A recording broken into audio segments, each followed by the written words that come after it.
찬송 151장입니다. 이 찬송 부르면서 고난주간 기도회를 시작하겠습니다. 151장입니다.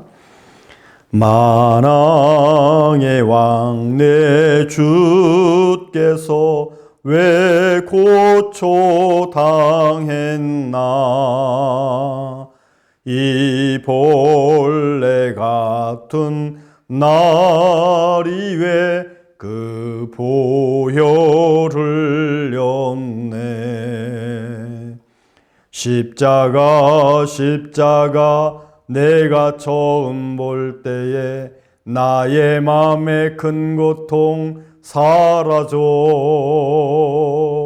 오늘 믿고서 내 눈 밝았네. 참 내 기쁨 영원하도다. 아멘.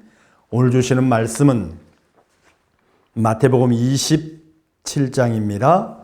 마태복음 27장 46절 말씀.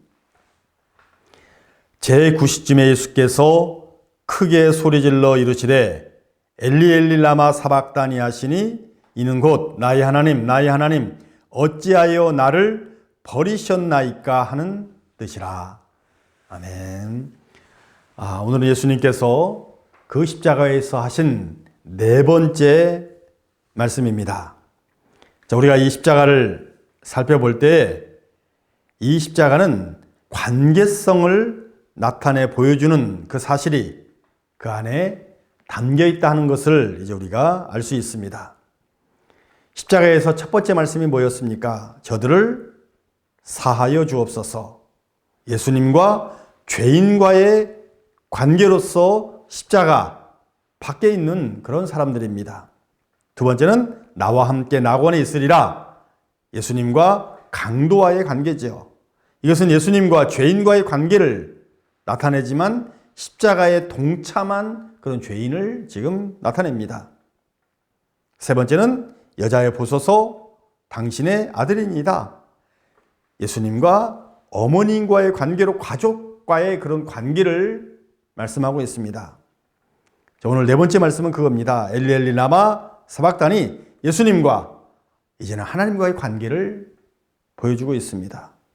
예수님은 피를 흘리시고 기진맥진한 상태에서 어떻게 그렇게 소리를 지를 수 있었는지, 그 힘이 남아 있었는지 모르지만 최선을 다해서, 정말 할 수 있는 한 최선을 다해서 이 십자가를 지셨다고 하는 것입니다. 자, 교회에서도 그렇게 계속적으로 복음을 전해도 알아듣지 못하는 그런 현대에 너무 많은 사람들이 있습니다.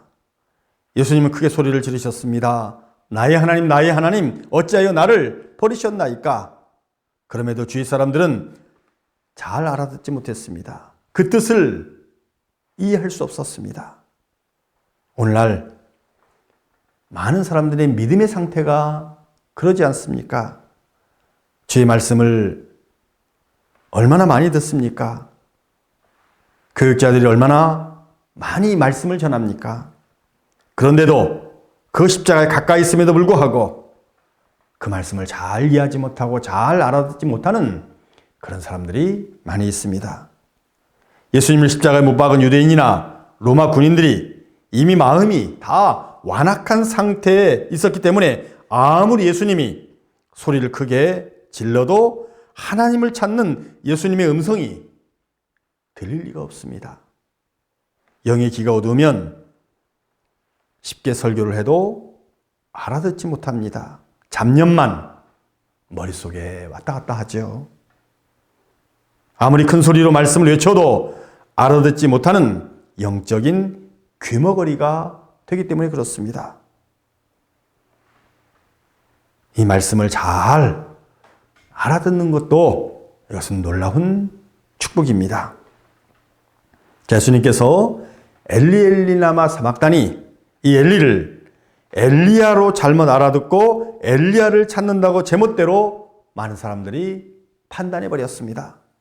혹 작은 소리로 엘리 엘리 라마 사박다니 하셨다면 그래도 이해될 수 있지만 얼마나 크게 지금 외쳤습니까? 그런데도 왜 엘리를 엘리야로 그렇게 알아듣느냐 그 말입니다. 엘리라고 하는 뜻은 나의 하나님이라고 하는 뜻입니다. 그러니까 결국 예수님이 하나님을 찾으셨는데 그 주변의 사람들은 엘리야를 찾는 것으로 그렇게 생각을 했습니다. 왜 그렇습니까? 엘리야는 구약의 사람이지요. 구약만을 믿는 유대인들에게 메시아 예수님보다 구약의 엘리야 선지자를 더 높은 위치에 지금 두었다고 하는 그런 의미입니다. 그 당시 이스라엘 민족은 선지자의 예언을 신앙과 구원의 표대로 그렇게 삼았습니다. 그들은 메시아 강림을 고대하면서도 참으로 아이러니컬하게서도 메시아로 오신 예수님을 메시아로 영접하지 않는 것입니다. 십자가에 대한 잘못된 이해를 해서는 안 될 것입니다. 하나님의 말씀을 가감해서도 안 됩니다. 유대인들은 하나님의 법을 지키지도 않으면서 자기들이 만들어 놓은 인위적인 법을 더 중요하게 생각을 했습니다. 나의 하나님이라고 하는 의미의 엘리를 선지자의 한 사람인 엘리야로 생각했기 때문에 이는 생명의 하나님을 선지자로 전락시키고 말았습니다. 엘리 엘리 라마 사박다니, 주님께서 외치시는 동시에 성소의 휘장이 위에서부터 아래까지 찢어져서 둘이 되었습니다. 원래 성소 휘장은 장면이 아무리 많아도 절대 찢을 수 없는 그런 이제의 휘장입니다. 그런데 위에서 아래로 찢어져서 둘이 된 것입니다. 그 의미가 뭐겠습니까? 성소와 지성소를 구별시키는 그 두꺼운 휘장이 찢어져 버리고 말았습니다. 누가 일부러 찢을 수 없는 그 두꺼운 천이 하나님의 능력으로 열려지게 되었다는 말입니다. 하나님은 성소 휘장을 둘로 갈라지게 했습니다. 예수님이 버림을 받은 것이 아니라 희생의 제물로 여기셨다고 하는 증거를 이제 그대로 보이셨습니다. 성소에서 지성소로 가는 그 길이 활짝 열렸습니다. 과거에는 지성소에 들어갈 때 대제사장이 희생의 피를 가지지 않고서는 결코 들어갈 수 없었습니다. 그런데 예수님이 피를 흘려서 제물이 되심으로 이제는 더 이상 희생당할 짐승의 피가 필요 없게 된 것입니다. 사랑하는 여러분, 성소 휘장이 찢어졌다는 데만 관심을 가질 것이 아니라 그 휘장이 찢어짐으로 대제사장뿐만 아니라 이제는 누구든지 원하는 자마다 주님을 고백하기만 하면 성소에서 지성소로 나아갈 수 있다는데 우리는 하나님께 감사해야 될 것입니다. 그 십자가 위에서 희생제물이 되신 그 주님, 그 주님을 늘 바라보고 정말 주님 앞에 맡기는 우리 주민의 귀한 성도들이 되시길 바랍니다. 이 한 주간 정말 고난 주간에 다시금 이 십자가를 생각하시는 귀한 여러분들이 되시기를 주의 이름으로 축원을 드립니다. 아멘. 여러분 영상을 보시겠습니다. 영상을 보시고 기도하시길 바랍니다.